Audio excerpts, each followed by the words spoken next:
আজকে আমাদের আলোচনার বিষয় হচ্ছে হযরত আব্দুল্লাহ ইবনে মাকতুম রাদিয়াল্লাহু তাআলা আনহু। তো শুরুতে আমি প্রফেসর ডক্টর মাসুদ আলম স্যারের কাছে আব্দুল্লাহ ইবনে মাকতুমের যে পরিচয় এ সম্পর্কে যদি একটু বলতেন স্যার। ধন্যবাদ আপনাকে। আলহামদুলিল্লাহ রাব্বিল আলামিন ওয়াসসালাতু ওয়াসসালামু আলা সাইয়্যিদিল মুরসালিন ওয়া আলা আলিহি ওয়া সাহবিহি আজমাইন। রাসূলুল্লাহ সাল্লাল্লাহু আলাইহি সাল্লামের সাহাবীগণ আমাদের জন্য প্রেরণার বাতিঘর। জি। তাদের আদর্শ আমাদের পথ পাথেয়।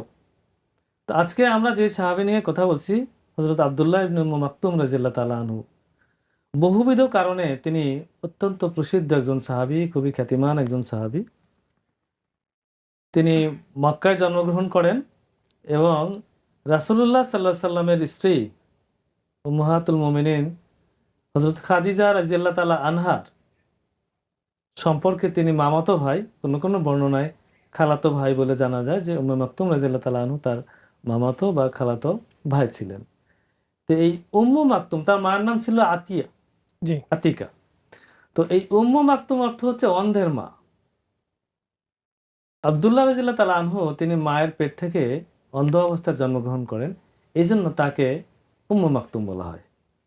তো তিনি কোরআনে তার ব্যাপারে প্রসঙ্গ এসেছে এবং রাসূলুল্লাহ সাল্লাল্লাহু আলাইহি সাল্লামের সঙ্গে বিভিন্ন স্মৃতিমূলক ঘটনা তার আছে। তিনি কোরআনের হাফিজ ছিলেন এবং মসজিদে নববীতে নামাজ আদায়ের ক্ষেত্রে তার একটি বিরাট ঘটনা আছে। তো এই সমস্ত বিষয় মিলে তিনি খুবই বিখ্যাত হয়ে রয়েছেন ইতিহাসে এবং তিনি সবচেয়ে বহুল পরিচিত আব্দুল্লাহ ইবনে মাকতুম নামে। জি স্যার, এক কথায় তিনি একজন জলিলুল কদর সাহাবী। রাইট।